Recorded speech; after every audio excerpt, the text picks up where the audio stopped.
మన మనసుకు మించింది ఏం లేదు. అంటే మీ మైండ్ చెడు మంచి అనేది ఏంటంటే ఒకడు పోవాలని కోరుకుంటున్నా అదే చెడు, అంతే, అదే చేతబడి.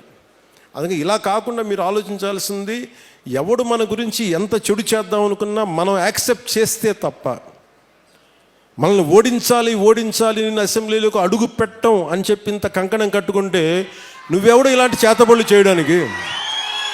ఇలా చూడండి, మనంటే పట్టణంలో ఎప్పుడు మాట్లాడతారు, అందువల్ల. కానీ మనం ఎలా ఎదుర్కోవాలి?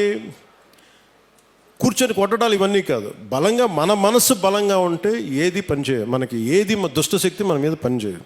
ఎందుకంటే ఒక్కసారి ఇలాంటి మూఢ విశ్వాసాలని నేను కూర్చోబెట్టి వెంటనే తీసేయమని కష్టం అని అర్థం చేసుకోగలను.